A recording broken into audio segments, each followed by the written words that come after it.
Welcome to the Scoop World Order. Happy Sunday. Hope you guys are having a great weekend. A nice end to the day of the March Madness. Sad night for the Bucks. The girls hockey team lost in overtime to Wisconsin. Hopefully they'll be back next year.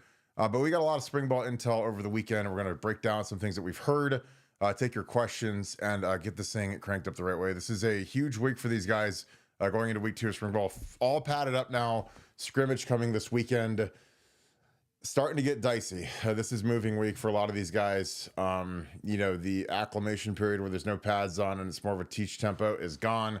Now it's time to turn up and go on a spot. So we're going to take all your questions as always. We appreciate you guys being a huge part of the show. If you guys enjoy our content, please leave us a like, click subscribe. Also click that little alert bell. Again, continue to support the channel. Please subscribe to our podcast on Apple Podcasts, on Spotify, as well as YouTube. We are growing at a very rapid rate. We appreciate you guys spreading the good word. We appreciate you guys being on here every night. Continue to leave us likes and leave us comments. Again, any comment that you leave is huge for this video.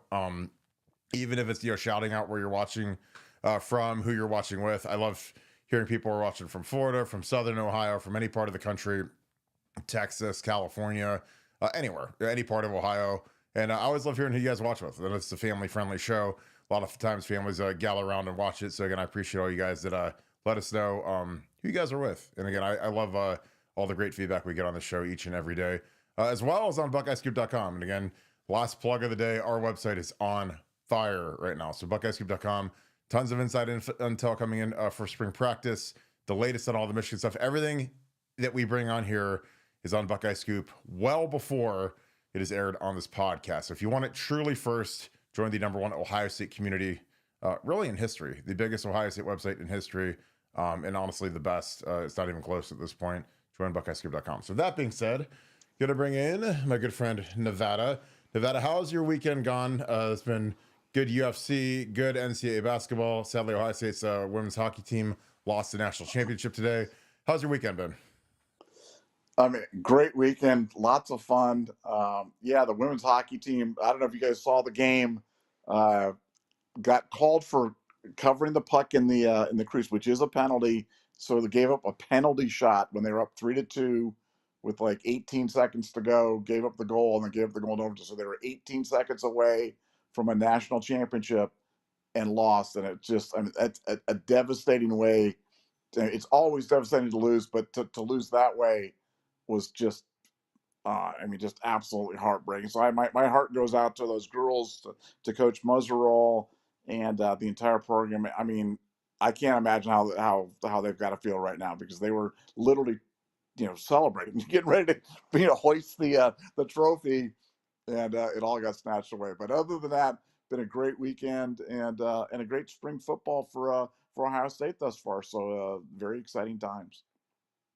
Yeah, this has been a different spring. Again, this is a team that it's weird, and I've said this, and I always kind of when I'm studying coming into the show, what I'm looking at and some of the angles I'm looking at is how much we've lost, but how talented this team still is, thanks to the transfer portal and a tremendous recruiting class that showed up early, is making some hay, and frankly, I think that when you have these hyper competitive situations in certain positions, it's going to make this team really good. But this is a huge week for a lot of guys like Lincoln Keenholz, Julian Sain, some of these guys that are battling.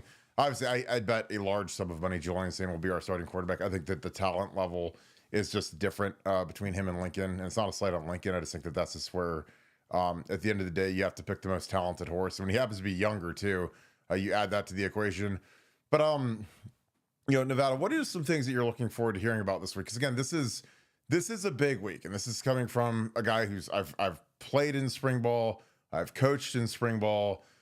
The first week is kind of, I don't want to say it's like for the phonies, but there's a lot of easy energy. I guess you could say, when you've got bodies that are fresh, they're coming off spring break, they're excited to be back on the field. But then you start to get into the grind of week 2, week 3.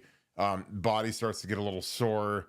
The pressure starts to turn up. Again, when you get into these scrimmage situations, there's a lot of pressure on these kids to not just play, but play well. And see who can hold up and who can do Well, and again, the addition of the transfer portal kids, this is you're still learning that playbook, and you're in the middle of the action, and they want to test you and see how well do you know the book, because that's something that for these freshmen and these transfers, they're learning a brand new playbook, and it's something that I'm sure they've been studying, or they should have been studying with their coaches for the last few months. But it's all different when you got to do it full speed versus all American level players. But who are some guys that you want to see step up this week, and what are some things that you'd like to hear as we start week 2 of spring practice?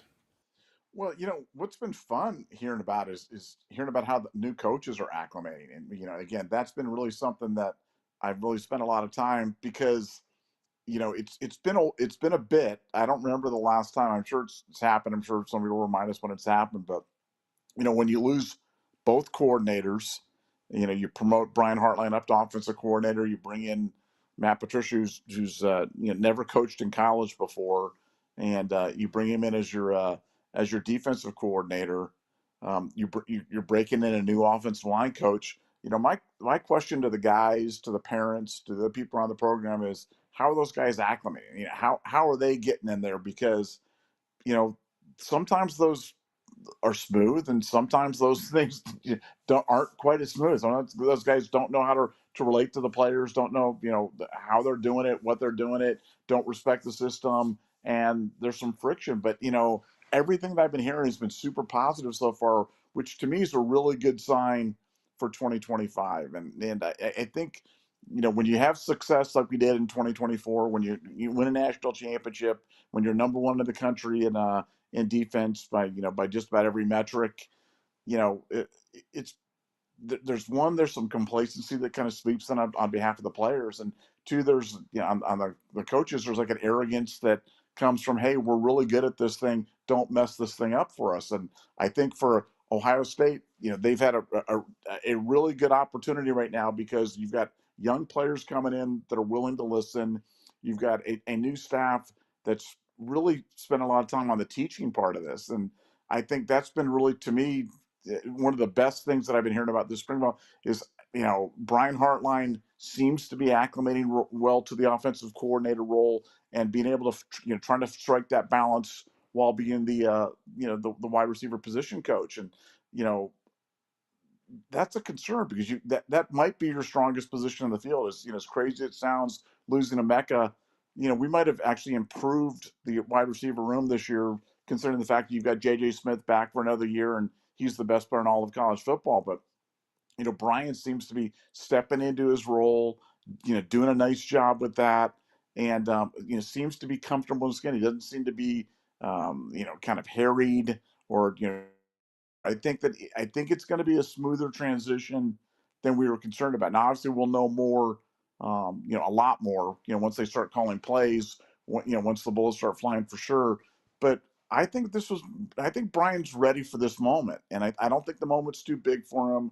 I don't think he feels like he's out of place. I feel like he feels like he really waited his time, he really bided his time, and now he's ready, he's prepared, and I think he's going to do a nice job for us on offense. And defensively with Patricia, was he just too good? You're talking about a multiple Super Bowl winner. Was he too good to come back to the college level? And I just think he's really, uh, I think he loves being in a coaching position where it's like a teacher.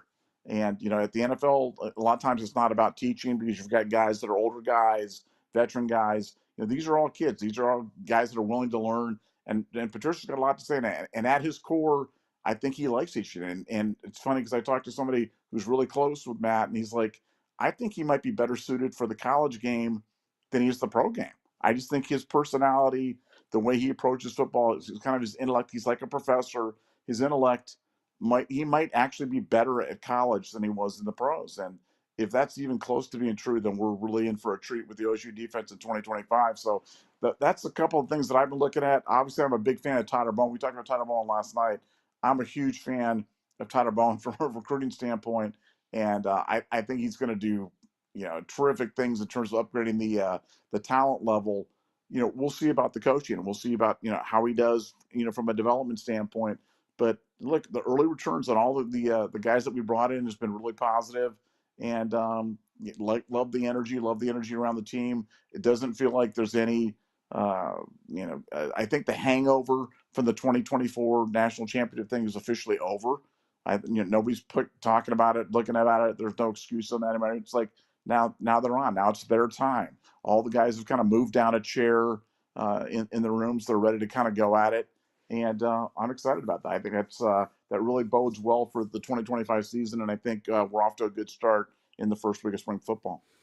Yeah, I think that, there can't be complacency. I don't think there will be complacency just because there's so many key spots that have new faces. Obviously, namely Julian Sand at quarterback is a huge one. The running back room is completely refreshed. Our receivers, we still have a lot of linemen that are back that played last year, played a really key role. D line is all new.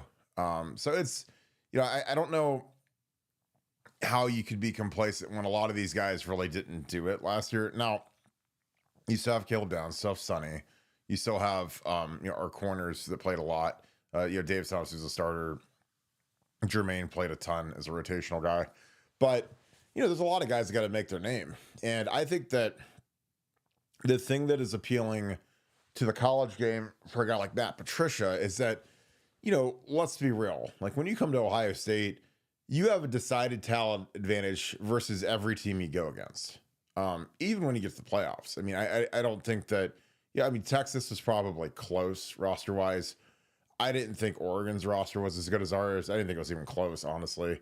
Now it might grow with the NIL stuff, the way that they can recruit and the way they can pay kids.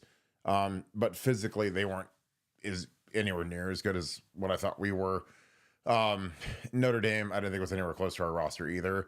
And that's something that's much different from the NFL. And that's something that, Urban Meyer, famously said to Vic Fangio that, wow, in the NFL, every week it's like playing Alabama. And I'm like, yeah, that's the NFL, dude. Like you go to the league, it's every team has a salary cap. Every team has money. Every team has number one overall picks. So, most games are pretty close. Now, obviously, you're going to have some bad teams that go against good teams and you'll have some blowouts every week. But the NFL's the best. It's the best sport in the world because, there's a chance that, the Cleveland Browns can beat, the 49ers with their third string quarterback like they did last season or 2 seasons ago at home when San Francisco was the Super Bowl favorite and the Browns were just kind of schlepping along and they happened to win. So, I think that's appealing to Matt Patricia, because if you're trying to resurrect your career or get the sparkle back next to your name, like look what it did for Chip Kelly's career. Again, like there's people that are obviously not as smart as us that didn't like the Chip Kelly hire last year. And I literally, and we go watch some of the episodes, I thought it was the best coordinator hire of all time for Ohio State. And I was right. And he ends up being the highest paid coordinator in the history of football after one season, after he wins a national championship, after he gets 2,000-yard rushers, 2,000-yard receivers, makes Will Howard into, arguably the best player in the country by the end of the season. So yeah, could something like that happen with Matt Patricia this year? Maybe. I think there's a shot. I think that a lot of it comes down to the defensive line. I think the defensive line has got to generate pressure, but that's his specialty. Like again, I've always been thoroughly impressed over the years with New England when, you look at their two deep and you look at, the players and the guys they wouldn't resign, the guys they would trade away. And I say this consistently on the show. They would lose really, really good players, guys that they just would refuse to pay. They'd go younger. They'd always try to be kind of ahead of the curve when it came to the decline in production when guys got older, or maybe when a guy came up for a second deal and they had to pay him a fortune. And they'd walk. They let Aqib Talib go, who was a really good player. Revis, I think Revis was there for, 1 season. They let him walk so he could go get a huge contract elsewhere. And they still figure out a way to be just as productive with kind of scrap heat guys. In the Super Bowl play where they jumped that goal line, that little rub route slant that Malcolm Butler picked off. Like the guy that was at the focal point of that play was Brandon Browner, who was a Seahawk and was part of the Legion of Doom. And they picked him up off the scrap heap, and he's the guy that made, the play where he jammed the receiver backwards and Malcolm Butler was able to jump that slant. But again, that was a guy that was a scrap heap guy, and they do that so consistently. And I think why does this mean anything for Ohio State? Well, it's because he's used to losing great players and figuring out a way schematically to be just as productive. With guys that aren't as good individually. Like it would be like if the Browns lost Myles Garrett and they somehow got like more sacks next year or something because they did something schematically that created pressure as opposed to just relying on Myles Garrett to get 18 sacks like he does every single season, it seems like. So I'm excited to see what he does with our fronts, with pressure. I think having a new defensive coordinator going into this Texas game is a huge advantage for Ohio State. It's going to be a big noon kickoff, which got announced. Because Sark, he obviously they'll study what we did, and we can talk a big game about we're going to run the 3 safety defense and the Jim Knowles defense, but there's no law that says we're going to stick to that. I'm sure that we'll use a lot of the structure because obviously when you're number one in total defense, like there's going to be a bit of a mutiny if all of a sudden you change everything out. But I think that Matt Patricia could put his own spin on it, especially when you're dealing with Sark and you're dealing with a guy that Matt Patricia's going to have a good handle on what he does, and he'll know what he's going to want to do. And frankly, like I would be shocked if we did not heat up Arch Manning, because when a guy's making his first, he's made starts in the past, when Quinn got hurt and he had to, kind of carry the water for a couple weeks while Quinn was out. But like this is his first major test. He's playing Ohio State. This will be college game day, big noon kickoff. This will be everything. And Matt Patricia's going to heat him up, So what does that look like? Does he run some of those pressures starting this week? Because, the first week of install for spring practice, you're doing a lot of basic stuff, a lot of installing your basic coverages, your basic fronts. Obviously some pressures by the second and third practice, but like the second week is when you start throwing some haymakers in there. And then, because you not only do you want to get those in for your defense to get comfortable with, but you want your new offensive line to get used to picking up some exotic pressures and get used to seeing blitzes and getting them on tape so that you can, not only pick them up, but miss them sometimes so that you can have those teaching moments. And that's the good part about spring is, you got to throw the kitchen sink at this new line, especially if Ethan Onwell starts working with the ones, which I fully expect him to this week. Start working with the first team and see how they move around Austin Seyerveld and Luke Montgomery and Tegra, along with Carson in at center. Carson's etched in stone at center, but it'll be interesting to see how they start rotating this O-line around a little bit. Nevada, who are some guys that you can see making a jump this week? Because a guy that I'm excited to hear about is Max Clare. Obviously started off a little bit with the 3s, climbing with the 2s. He'll be running with the 1s a little bit this week. But what are your thoughts on that? Yeah, well, I mean, Max is a guy that's, we just haven't seen a weapon like Max Clare. I won't say not ever at Ohio State, but we certainly have never had a, preseason first team All-American tight end, especially one that's come in via the transfer portal. So for Ohio State and how they plan to use the tight end is certainly, I think that's one of the stories of the 2025 season for Brian Hartline. I mean, this is a brand new toy. We've had some very capable, tight ends from a blocking perspective, and certainly guys that can catch it. But I mean, Claire's different. I mean, he's a guy who's a legitimate, offensive weapon. A guy that in the right system, could, he's a 100 catch guy in a season now. I just don't think he's going to get that many opportunities to do that at Ohio State. But yeah, I think he's looking to make a big jump. I think Ohio State's, looking for him to make a big jump. And Brian Sohn, when he committed here, they told him they planned to throw the ball to the tight end. Now we'll see if that's true. I just can't imagine them not doing that. I mean, you don't get a weapon like this, especially with a young quarterback like Sane, because Sane's the type of guy that, if you looked at really what happened last year with Will Howard, and you said, Will Howard, how did you go from being a career 64% guy or career whatever your passing rating was to superhuman, like, almost number one, best in school history, number one in the country. Um, how did you do it? And it was really as simple as they told him, just throw to the open guy. Don't worry. You don't have to be a hero like you were at Kansas State. You don't need to push the ball, all the way down the field. Just take the open guy. And if that means it's 5 yards or it's an outlet or it's 7 or whatever, just take the open guy and we'll do the rest. And that resulted in that prolific, passing attack that we saw. Well, Saints going to be the same way. They're going to go to Julian. Julian, look, just work within the offense. You've got this great wide receiver room. You've got a great tight end in Max Clare. Just throw to the open guy. And don't worry, you don't need to be a hero in this offense. You don't need to be the show. You don't need to be the story. Just take what they give you. And I think the result of that's going to be, that's a lot of passes to the tight end. That's a lot of passes over the middle to that guy sitting down. The way that, Kelsey is such a comfort zone safety blanket for Patrick Mahomes. I mean, that's the way it's going to be for Sam. It's, he's going to have a guy that's always going to be open there in the middle. And I think as a result, he's going to get a lot of catches. And I think it starts this spring. And certainly that's a guy that I expect to see something big out of. The other guy, CJ Hicks, man, I just keep hearing that they're loving what they're getting out of CJ Hicks. CJ Hicks seems to be really embracing this role. That's a new thing. I don't think, we've obviously had pass rushing defensive ends before, but to have kind of the pass rushing specialists, as it were, I'm trying to think about when we've really kind of deployed something like that.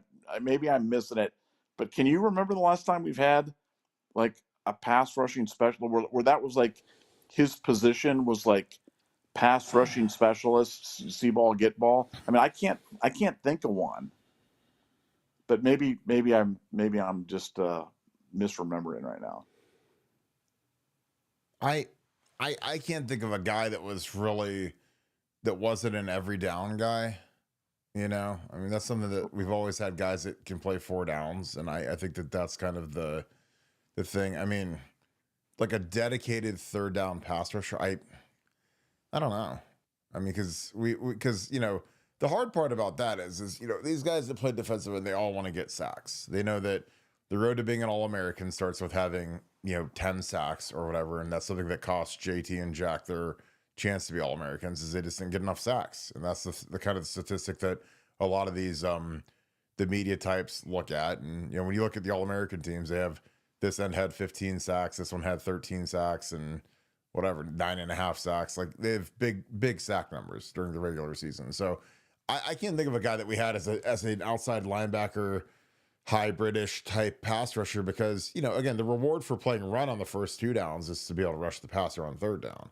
So again, that's something that almost by definition it's contrarian, because it's hard to have the grunt out there for the first 2 downs, and then on third down you trot out the CJ Hicks body type to go get after the passer. But again, I think that it's something that we're gonna need. I mean, I think that I think Kenyatta Jackson is a much better pass rusher inside over the 3 technique. The more I watch him, the more that I think that that's where you need to put him. I think that when we did some of the 4 defensive end stuff last year, when we put Jack and JT in with Caden and Kenyatta at the same time, I thought those were our best pressure packages. I really did. I thought that they got more push than Tyleek was different, but Tyleek was a 340-pound dude, so those guys get tired, playing the first 2 downs. So bringing on Caden and Kenyatta for the 4 down, they call it the Rushman package or whatever you want, NASCAR package is what the Giants used to call it when they did that with Justin Tuck and Kiwanuka and those guys. But I think that this is the first time we've had a guy like this, because we haven't really had a guy with CJ's skill set as a pass rusher. And again, this is the clock is almost done for CJ, and he's a guy that frankly has had an underwhelming career, and he has a chance to make a huge splash. And again, he's a guy that can test out at a really high level. He's a guy that has changed his attitude, which at sometimes was questionable inside the program, and now he's got a lot of upside. He's got a lot of talent, a lot of burst, and I think it's important to play kids at the position that they're comfortable in, that they want to play, that they see the brightest future in. And again, if I'm some of these guys, if you have the ability to be an edge rusher, a cornerback, or a receiver, and obviously a quarterback, like the amount of money that they're paying those positions in the National Football League is insane. And offensive tackle, like let's be real, like they gave the guy from the Steelers who led the NFL in sacks allowed got a 4-year, $84 million contract from the Tennessee Titans. So I mean, it's never been a better time to be an edge guy, whether it's the edge of the offense at receiver, corner, the edge of the line with the ends and the tackles. Like it's crazy. So CJ, again, what's his deficiency always been? His awareness, and reading the plays. And so how do you take that away from what he has to do? Put him at defensive end. And we saw last year teams would pick on him when he was in there, and he was a guy that struggled mightily when coordinators would see him out there, and the tight end would invariably get fed. CJ would get lost a little bit in coverage, and like that was his hindrance. That's why I didn't play more. So you take that off his plate by having him rush. And again, a guy that was like that I literally coached was Jamal Marcus. Jamal Marcus was a kid and I talk about him all the time because that's kind of who CJ reminds me of. When you saw him physically, he looked like a linebacker. He was built like a linebacker. He had linebacker speed, but he just couldn't diagnose anything on the field. You put the film on and you put him at will linebacker, and he couldn't read his keys. He was always slow getting to the ball. And if you're a linebacker and you don't have awareness and you're a tick slow, you're never going to get there. And offensive linemen are going to engulf you because you're going to be too slow to get to where you need to go. So with him, we put him at defensive end, and he was he's what CJ should be. Up the field, threaten the tackle with speed, make him nervous, give him that anxiousness that he's going to get beat around the edge, because every tackle's worst nightmare is getting beat around the edge for like a sack fumble. That's every tackle's or quarterback gets hurt, sent to the infirmary, sent to the hospital because of you. Like that's all of our nightmares. So CJ is a guy who has enough speed to get the edge. And the thing that'll be interesting is, can he develop enough power to bull rush too? Because as soon as you start getting the edge on a guy, that tackle's going to bail out of there.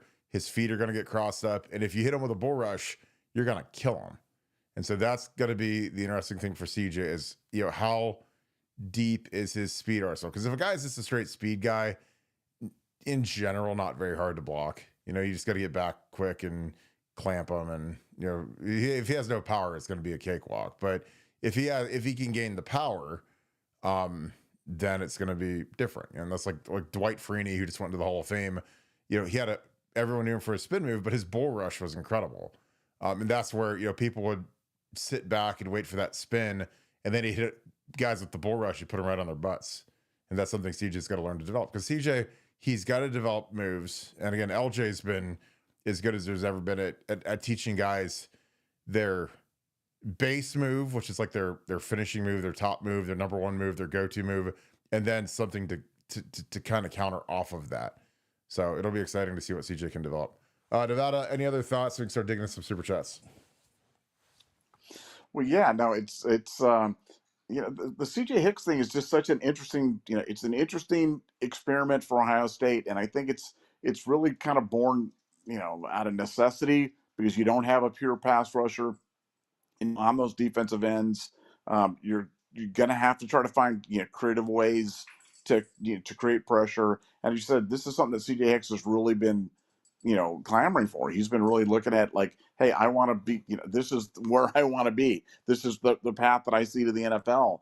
And I think, Patricia has really came in, and I thought what I was really impressed with is, he picked up on that right away, went to him right away and said, look, we're going to turn you into a pass rusher. We're going to give you the opportunity. And I think that, him not being, kind of like, you're going to play our system or what it's going to be, Patricia's famously talked about adapting the system to the players, not the other way around. He didn't come in with an idea of a system where he's going to try to play. He's going to look at the players. He's going to look at the individual talents that he has with the guys, and he's going to find the best way to feature them. And if that's sliding Kenyatta Jackson inside, if that's putting Caden McDonald on the nose, if that's bringing CJ Hicks in as a situational pass rusher, that's what he's going to do. And I think that's really, I think it's a smart approach. I think it's the right approach. And I think it's certainly the way that you want to be with a coach that's coming in. And as you noted, he didn't bring any of his support staff with him. I mean, he's got no allies, as it were. I mean, it's really Matt Patricia by himself. And doing that's hard because typically when a defensive coordinator comes in, he brings in his linebacker guy, he brings in his secondary guy, brings in somebody with him. He's doing it all alone. He's trying to adapt the system, to the players that he has. I think it's really smart, and I think it's absolutely the right way to go for Ohio State in 2025 and beyond. Yeah, I totally agree. Shout out to our boy Spiro is in the building. Appreciate you being in here, my dude. Thanks. You guys make sure you guys follow Darko News. Devin's in here as well. Follow the Buckeye Boys. We'll get into some super chats. D Sunny always bringing the heat. I appreciate you, my man. Thank you for the 5. Oh boy, here we go. I've seen videos saying Devin Sanchez is a generational talent. Do you have an opinion of that? I'll let you go first. He's great. I mean, he's him. He's really, really good. I think the challenge obviously is you've got really good players back there on the defensive side, really good experienced players. But I think he's a guy that's got to play. He's gonna play right away. They'll find ways to get him on the field, creative ways, because he's the next great one. I mean, he's definitely a guy that catches your eyes every time he's out there. And I think he's going to be terrific at Ohio State. And I predict a big freshman impact for that guy. And that's typically not what you see from freshmen at Ohio State. But he's definitely a guy that can hit the field and make a difference. Yeah, I think that with Devin, I mean, he's a guy that's terrifying if you're that guy trying to win the third corner role behind Jermaine and Davis and Igbinosun, because I mean, sometimes guys show up that are just different. They're just better. I played with guys that were like that. Like Beanie Wells was like that when he showed up. I was like, yeah, this guy's gonna be a problem. It doesn't take. It takes about 8 seconds. I remember Beanie got here in 2006, and he was here for spring football and everything. And we did our old hoot and holler drill, which again, most of the drills that we used to do in the first day of pads are like banned. Like hoot and holler was a drill it was a trestle drill. It was 3-on-3. So it would be like 3 linemen versus 3 D linemen, and there would be a running back, and there would be a safety or a linebacker or whatever. And everyone did it. So like you'd put the quarterbacks up at the linemen versus the DBs, or you'd put the receivers versus the DBs. I mean, so everybody that was on the team did it. It wasn't like it was just the O-line and D linemen ran into each other. We would just always start it off. And I remember Beanie Wells, he wasn't in with me because Pittman was in with me because he was the starter.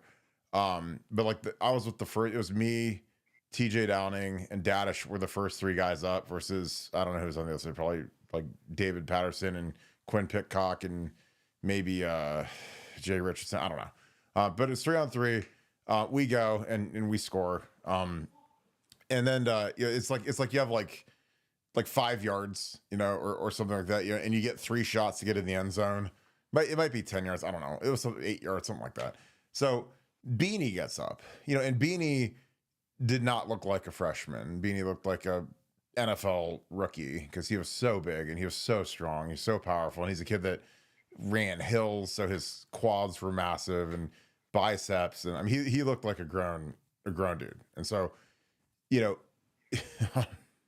I'll never forget, man, his first carry, he gets the ball, and poor Brandon Mitchell is the guy who was back as like the linebacker that had to go against him. And Brandon was a safety that played for us. And Beanie, I mean, as hard of a hit as I ever saw at Ohio State, killed him. Like all of the guys were fit up in front, and Beanie hit the hole full speed, and Brandon Mitchell was in that hole, and I mean, just crucified him. Oh my God. And he went backwards like he was dead, and Beanie just kept. I don't even think Beanie broke stride, but it was like watching like some idiot in the middle of the highway get hit by a semi truck is what it looked like. And so that's kind of like the thing with Devin Sanchez, because when you're at a place like Ohio State, there's some freshmen that show up that are just different. Joey Bosa, when he showed up, he was just different. Like you're like, this guy, he's not going to be here 4 years. This guy's not going to be sitting on the bench. This guy's not going to play scout team. He's not going to redshirt. This guy's going to start from day one. And that's the kind of player Devin Sanchez is. He's not here to play games. He's not here to go hang out in the short north. He's here to ball and go to the NFL in 3 years. And again, those are my favorite kinds of players. The Jeremiah Smiths, Quinshon Judkins is the guys that they're here for business. It's 3 and out. They're focused on it, and they know that if they put in work for 3 years, they'll get to live their dreams. God willing, if they stay injury free. Because again, I always the caveat with all this is they have to stay injury free. The guy tears his ACL, tears his Achilles. I've seen really good players not make it because they just were injury real. Mike DeAndre, the guy had a million injuries and didn't make it to what he could have been. So, but he's different. He's got a different attitude. He's all business. He is kind of from that JJ cloth. JJ's gonna maybe be the best player in school history by the time he's done.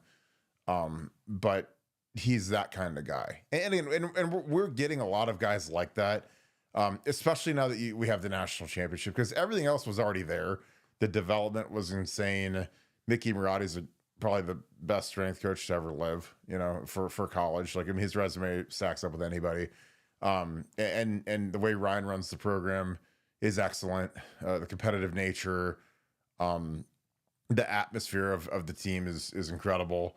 And really, like, the biggest thing is that the iron sharpens iron aspect of the program is what draws a kid like Devin Sanchez. And so Devin's a guy that, if I'm that third corner, I don't want to say I'm worried, but I mean, you can't pull a hamstring.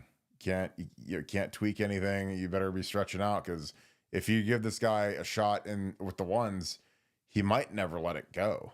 Kind of like JJ. Like JJ last year, they put him with the ones, and I mean, he didn't run with the twos very much after he went with the ones and was terrifying the defense. So yeah, this kid is he's going to be exciting to watch. And the thing that'll be interesting, and I said this over the weekend, he wears 4 now, but assuming Sonny Styles gets the Blocko, which he will, does he switch to 6? That was his high school number. So I'd be on the lookout for that. Don't be buying your Devin Sanchez jersey yet, because I imagine he'll switch to his high school number unless he likes 4 for some reason. But I can't imagine once 6 comes open, he doesn't switch to that. So Schaefer Healthcare, thank you for the 5. Hope you're doing it good, my friend. What do you think about Dion's idea to eventually make the spring games an optional preseason game against another team? Nevada, I'll let you go first on this. I love the idea. I think it'd be an amazing idea. What are your thoughts, Nevada? Well, we've talked about this before. I've long advocated for this. I think that you'd get, let's talk about the downside. Downside is potential of injury, potential of showcasing your players, to other teams in this NIL portal free agency type of environment. And those are all bad. Nobody's on team injury, and injuries can happen anytime. So I don't think you can live in fear of having injuries. From the upside is you get to see live bullets, like the NFL exhibition games. You'd get a chance to see Julian Sain throwing against Minnesota's defensive secondary or whatever. I just think you'd get a lot more out of the game. I think it'd be way more. We've talked about how do you get more interest in these games. Well, that would certainly be one way of doing it. And I think Colorado's probably going to. I don't know if they can pull it off or not. I don't know if they can pull it off within the NCAA rules. But I think it's a great idea. I understand the attendant risk to it, but I think that it would be worth it. And I'd love to see him go to a concept like this, because I think it'd be a lot of fun and a good way for them to really figure out what they have. I think the way I would do it, and again, I'm just trying to think like what would be.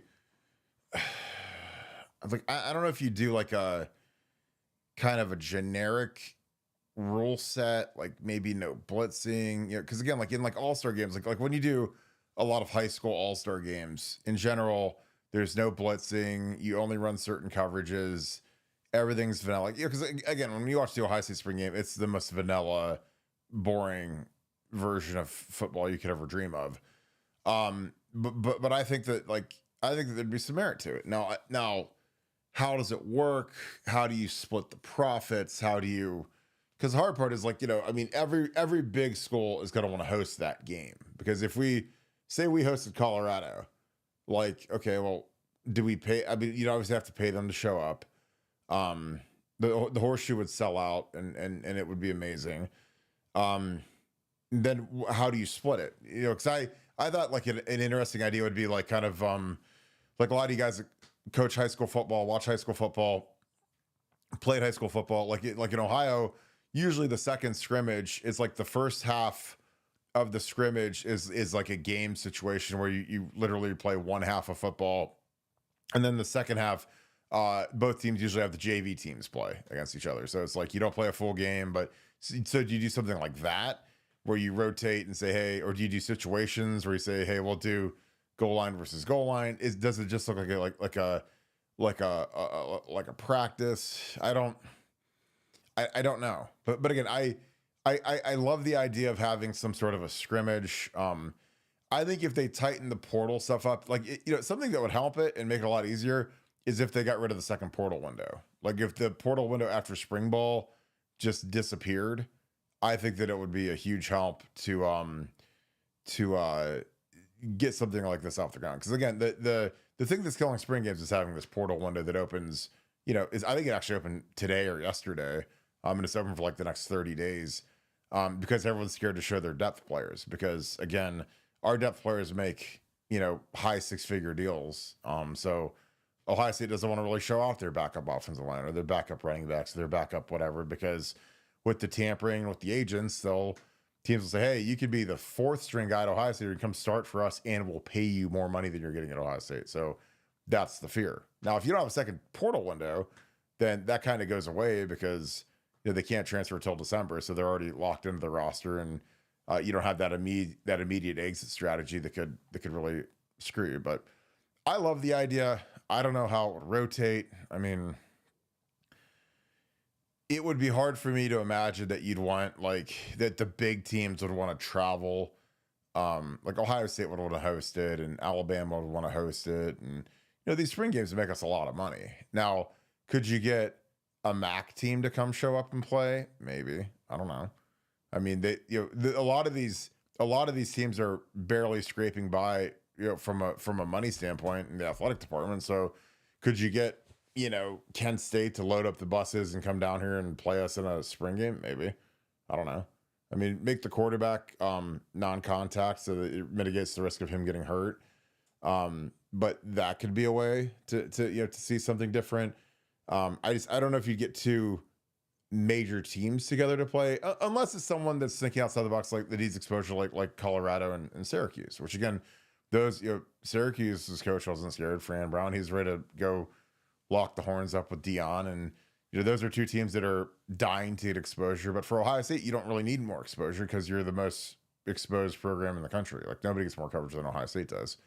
But I think it would be cool to see somebody else, to play somebody else, to get to go against somebody else. Because that's always the best part of the football season, is when camp is over and you get to go hit somebody else, and you get to become one unit. Because during training camp, there's, the offense and the defense are two separate teams, basically, because you're going against each other every day, and one group gets to feel good after practice and one group feels like crap. But when you get all together and you play as a team, if you win, then everybody feels good, and you're all together, and you start to build that camaraderie. So I think it would be great. Again, I know that the spring game is just deteriorated to the point where it's unwatchable, and they don't really know what they're going to do with the spring showcase yet, or what. I mean, nobody has any idea what it's going to be, because they're so scared of everything. But I don't know. I'd shut that second portal window down, and I'd do something like this, because again, I think that Ohio State could get a MAC team. Like you're telling me Eddie George wouldn't get on the bus the day of the game and drive down here and play, and you wouldn't have to stay in a hotel, you wouldn't have to do anything crazy. I mean, get on the bus, drive 2 hours like you're in high school, and go play Ohio State in a game, and it'd be fine, and then write them a check for $500,000 or whatever. Now, the problem is with the spring game is you only charge $10 a ticket, so obviously the prices would go up, and but people will still pay it. I mean, I think people are so starved for football that they'd love to see it anyways. But that's a great question. I appreciate you, my dude. D Sunny again. I appreciate all that you do. All right, thank you for the 5, brother. If Ryan Day wins another championship, does that automatically put him ahead of Tress and Urban on the Ohio State coaching list? I think it does. Nevada, what are your thoughts? I mean, 2's greater than 1. And the way that the national championships are weighted at Ohio State, um, I don't think you could really make any other argument in terms of Ryan Day. He'd certainly be up there. I mean, he'd be right behind. It'd be Woody, and then Ryan, and then everybody else. And think I legitimately think I think he's got to be minus 300 to get another national championship at Ohio State. I mean, he's going to get another national, and his the weight that's been lifted off of Ryan, and I think the biggest criticism that I've had about Ryan Day was his propensity. We talked about good Ryan and bad Ryan, about getting tight in certain big games, and I don't think we've kind of maximized our opportunities, and I think you're going to see a heck of a lot less of that. And I mean, he's clearly a great college coach. His record, you are what your record says you are. I mean, he beats the teams he's supposed to beat. He beats a lot of teams. He wins big games. I mean, you talk about big game coach. He's big game Ryan Day. And yeah, I think when he wins his next national championship, I think he goes up. It's Woody Hayes, Ryan Day, all the rest of the coaches. Yeah, I think that, obviously he'll get a second one. I think that the era that he's coaching in, there are difficulties obviously with the roster management, but for Ohio State, I think it's a huge plus because you can patch holes so quickly. And when you're the pretty girl at the party, like everybody wants to dance with you. And the fact that we won a national championship and we've been sending players to the NFL at a record-breaking rate, it just compounds, how much people want to come here. And on top of, we've got a great NIL program and these kids are making great money. So, it's never been a better time to be a coach at Ohio State, in my opinion. I think that the way that you can rebuild this roster, the way that you can go get an Ethan Onyanwa and go get, Max Clare, and you can go get Caleb Downs, you can go get JJ Smith, where you can, pay as much as anybody to bring in a superstar, go get Julian Sayin out of the portal. It really mitigates when you miss in recruiting, because Aaron Nolan, let's call a spade a spade. Aaron Nolan was a bust. He was a miss. They knew that. Julian Sayin hit the portal. They grabbed him. Air transferred out right after the season. Again, not talking negative about Air. I don't care about Air at all. I wish him the best, but again, he's not a Buckeye anymore. Hope he has a great career at South Carolina, but he wasn't Ohio State quality, and that was very apparent early on once they got him into the building. So, you can go get a Julian Sayin, because again, how different would the outlook on the season be right now if we had Aaron Nolan versus Lincoln Keenholz? I'd be pretty nervous. But getting Julian Sayin, who I thought was the best quarterback in that class, it's a different world, different vibe. So I think Ryan, when he gets his next title, will pass Urban. Maybe not from a total standpoint, because Urban does have 3 total. And Tress had 5 at Youngstown State. We can't discount that. But at Ohio State, clearly it's going to be Woody and then Ryan. Ryan's young. He's got it cooking. The recruiting is on fire. And the development is on fire. So yeah, I think he'll pass them both. And good for him. Ohio favorite football final. Thank you for the deuce. I do not see a question on here. If you have a question, toss that in the chat. Appreciate you, my dude. Maurice Clarinet, thank you for the 10. Rumor from connected folks on 11 Warriors. The NCAA isn't looking for the death penalty on Stallion stuff, but is looking at the death penalty for the Weiss stuff and has contacted the FBI. Seems like a real possibility. Nevada, have you heard anything regarding this? No, I haven't heard anything that would lead me to believe that the death penalty or anything was on the. Michigan's in deep trouble. They're in deep trouble. They were on probation. when trotting out Connor Stallions to go on the sidelines there, Michigan State game in disguise. When Connor Stallions was sending friends and family out to the other schools, so they're a repeat offender. They thumb their nose at the NCAA, which shows a lack of cooperation, a lack of contrition. So I think they're in deep, deep trouble. But I have not heard from anybody on my side, and these people would generally know uh, about death penalty stuff. I think it's going to be super severe, but I have not heard anything that would be a death penalty. Now, nothing would make me. This would be one that I'd be happy if they had the scoop and it's the death penalty, and I'm not going to discount it because I think that what Michigan did is the worst cheating scandal in the history of college football. And I think what's gone on with their athletic program is an athletic program that is the textbook definition of lack of institutional control. They are not in control of their athletic program right now, and they need to be severely reprimanded in order to get it into control. So nothing would make me happier to see it, but I have not heard that, but I would love it to be true. Yeah, I think it's going to be I mean, interesting. I mean, you have the Weiss stuff, the Stallion stuff. You have the kid that got busted in like the store, looking for an underage girl and got popped and fired. I mean, this has been just an insane run of stupidity and vile behavior by Michigan. So again, the Michigan men can defend this, but I mean, have fun because it's only going to get worse for them. And I'm here for it.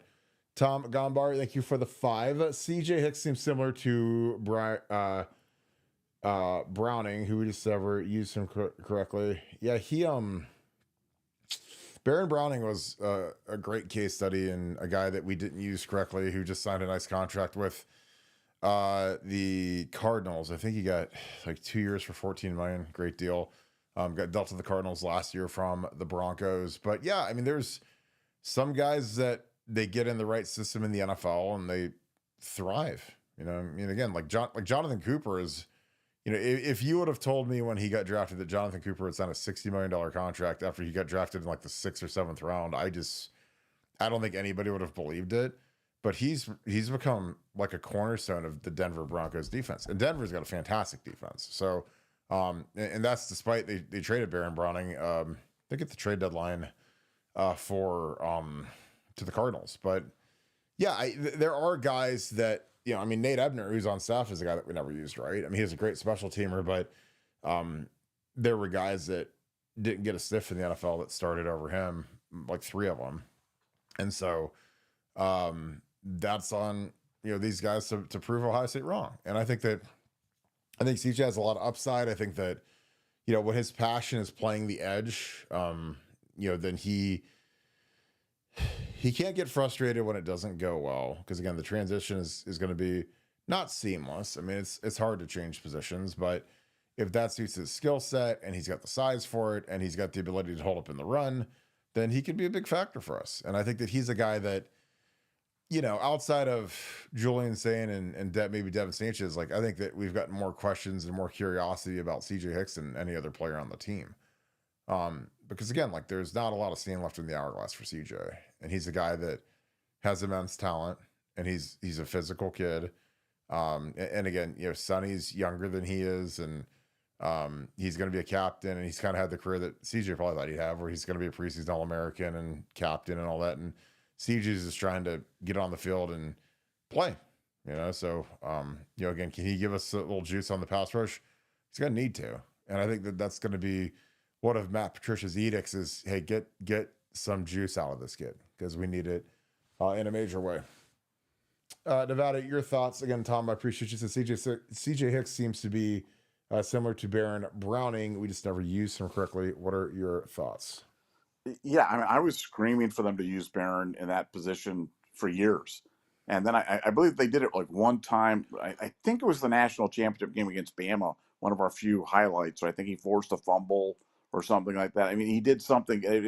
And again, that whole game's kind of a blur to me. So maybe I just dreamed that. But yeah, no, I think that is the comparable as far as I'm concerned. And then seeing Baron ball out in the NFL at that position was so frustrating to me because I was literally screaming for that for years with him here at Ohio State. I thought that was the highest and best use of his talents. And I certainly feel, that way about CJ Hicks. The good news is they've certainly recognized that, embracing it, and they're going to try to deploy him that way. Yeah.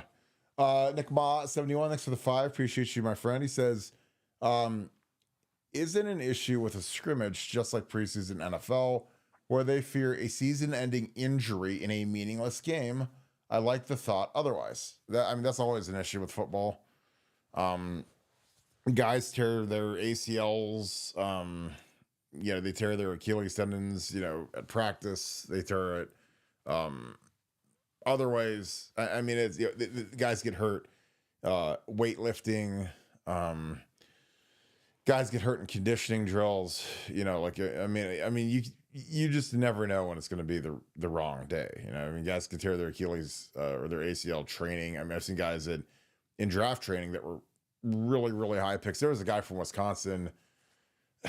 God, I want to say his name was like Jack Iquani or something like that. He was like a first round corner, really big time prospect. He tore his ACL in draft training, and then he ends up being like a third round pick, and then he never really makes it in the league. And that happens. You never know when it's going to be your issue, and football is inherently dangerous. But, I think that getting some of them young guys out there to go and play and maybe get some confidence, I think it would be good. Now, would Ohio State want to play their starters long term versus Kent State?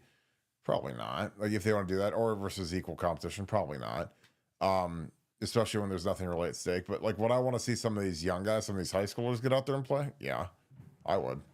Okay, let's go. Because then, if you think about it, something that would be a huge edge and a huge advantage for Ohio State is, imagine somehow Ryan Day called, Dion up, called Coach Prime, and we agreed, okay, you guys come to the Horseshoe, we'll pay you $500,000 for this scrimmage setup, this game setup, and you get to see, Brian Hartline gets a chance to call plays in the Horseshoe before we open the season with Texas, and Matt Patricia gets to go through all the stuff, and CJ Hicks gets to play in a game. I think that would be an enormous advantage. Because it's like you get a preseason game. Because again, the hard part for Ohio State is like our schedule is so loaded coming up over the next few years. Like we play Texas home and home, Bama home and home, Georgia home and home. Like look at our future. It's something that I'm sure we might try to get out of unless we get 4 automatic bids into the tournament. But I would love it to have Julian Sand make a start in a spring game versus like Colorado. If Coach Prime wanted to fly out, or somebody, Eddie George, even if we're playing Bowling Green, even if it's Eddie George wants to bust down here and play, or hell, even if we play Youngstown State, I don't care. But because again, like that's what we used to do in the past. We'd always play, like when we played Texas in 05 and 06. Like in 05 we opened with Miami of Ohio, in 06 we opened with Northern Illinois. We didn't start off week 1 with Texas. Which again, I like it. I also hate it because again, I liked having that first game under my belt as a player, and I'm sure as a coach, it's nice to kind of know what Texas is going to do. And I remember when we played Texas, like they always played like Texas, San Antonio. They'd always play like the worst teams in the history of football, and so that whole next week would be great to play them, and we'd watch teams that were so bad you could barely watch the film. But I don't know. It'd be exciting, and it would be something that I think that as these MAC schools are trying, you got to think about the gap, the canyon in the haves and the have-nots has never been wider than it is now, especially with NIL. But if I'm a kid at Bowling Green and, again, the only way that a team like that's a MAC school would agree to this, the second transfer portal window has to be closed. It's the only way this would ever happen. Because if you're some kid on Bowling Green and you go up there and get 3 sacks on Ethan Onianwa, like what's your NIL value become? That's the thing is like, would a MAC school want to go do this and then risk one of their players going off versus Ohio State and then bolting in the portal? Because that could happen too. So, but again, I like the thought-provoking stuff from Dion. Again, Dion, people can say whatever they want about him. He's a master marketer. He's a guy that I think everyone assumed he would leave after Shador left, but he went out and got, a 5-star quarterback to play for him. And it'll be interesting to see if they're any good this year. I mean, they weren't any good last year, but for Colorado, I mean, at least they're kind of on the come up compared to where they've been. Nevada, your thoughts again? Nick Mon, thanks for the 5. He says, this isn't an issue with the scrimmage, just like a preseason NFL game where they fear a season-ending injury in a meaningless game. I like the thought otherwise. What are your thoughts, Nevada? Yeah, I mean, obviously injuries are always a concern. So, you're never going to eliminate that completely. So, short of just not doing anything, you're always going to have an injury risk. I mean, heck, last year we lost a Remington Award-winning center carrying a television downstairs. So it can happen anytime. Football's an inherently, dangerous game. I personally think the upside of this would be worth it, because when you really think about it, like how many career-ending injuries or season-ending injuries do you really see? I mean, it's not as common as it's the great fear for sure, but it doesn't really happen all that often. And I think you'd get so much out of the game. But I understand the issue 100%, and that's certainly, the first time it happened, there'll be a lot of finger pointing, and I told you so. But I personally think it'd be worth the risk.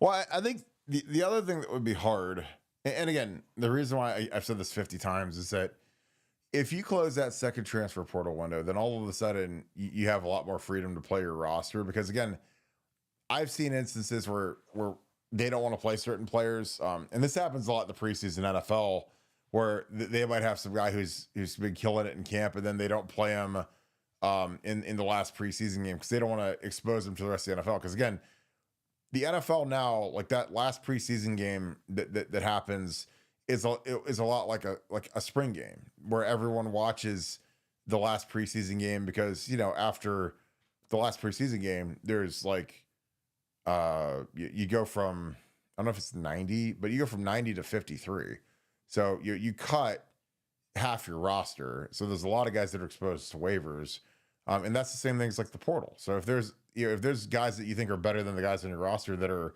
playing in this game and they show out, then I think that portal thing is going to be real serious. But if you close that window, then I think it mitigates the biggest fear that all these coaches have now, which is their roster getting poached after the spring game. Ohio football favorite, thanks for the deuce. He says Julian Saint is better than Will Howard, under radar star. I don't know if I'm ready to go there yet, but he was definitely more highly rated. I mean, he's a 5-star kid and number 1 quarterback, in the country. So he definitely is more touted than Will Howard, but I mean, Will Howard just had the best season in school history, in my opinion. So I hope, I mean, if you're right, then we're going to win the national championship, and it won't even be close this year. If he plays 75% as good as Will Howard, we're going to win a national championship. That's how good I think the rest of our skill guys are. Nevada, your thoughts again? Ohio favorite football final. Thanks for the deuces. Joel saying is better than Howard, under radar star. What are your thoughts? I do agree he's an underrated star. I do think he could probably end up better. I would bet big money that he won't be as good next year as Will Howard was last year. I just think that's an impossibly high standard. But look, I'm super bullish on Julian Saint, and I think he's going to be terrific. But man, as you said, Will just came off the best season in Ohio State history against the toughest schedule in Ohio State history. So I think that's if he, like you said, if he's anywhere near that, we're going to walk to the national championship in 2025 and probably 2026 as well. So I hope he's right. Yeah. All right, Nevada, we can wrap this thing up. Any final thoughts as we head off into the night? No, kind of a compressed spring football. 1 week shorter, but more stuff going on. So it's going to be exciting to see what happens in week 2. I think next week's kind of moving week for a lot of players, and we'll be here with some stuff. And we're going to have a nugget coming up tomorrow talking about Brandon Inniss at running back. What's the thinking behind that? We'll have that on BuckeyeScoop.com tomorrow. So you're wondering about that, what that whole thing's about. We'll break it down for you tomorrow on BuckeyeScoop.com. Let's get our guy some more touches, our boy B. Inniss. All right, with that being said, Some news to pass along about our friend ZZM. Appreciate you, Steely, for sending me this. ZZM, Matt, who was one of the great Scoop family members, passed away recently. His visitation, for those of you that are interested, is tomorrow, Monday, March 24th, from 10 a.m. to 11 a.m. It is at Dwayne R. Spence Funeral Home in Pickerington, which is 550 Hill Road North, Pickerington, Ohio, 43147. And then the service is right after that at 11 in Pickerington at the same location. So again, our friend ZZM, who was one of the great Buckeye Scoop members of all time, who passed away tragically last week. Those are his visitations. So if you guys can make it out there, I'm sure his family would appreciate that. So with that being said, if you guys enjoy our content, please leave us a like, click subscribe. Also click that little alert bell. Again, I appreciate all you guys that are on here. Appreciate the Scoop family. Make sure you keep ZZM and his family in your prayers. Again, this is a horrible tragedy. He was a great person. Loved seeing him at the meetups and loved seeing him in the chat. So keep his family in your prayers. So with that being said, thank you so much, Buckeye Nation. Thank you, Scoop family. I appreciate all that you guys do for the show. Appreciate you guys each and every day. And thank you guys for everything.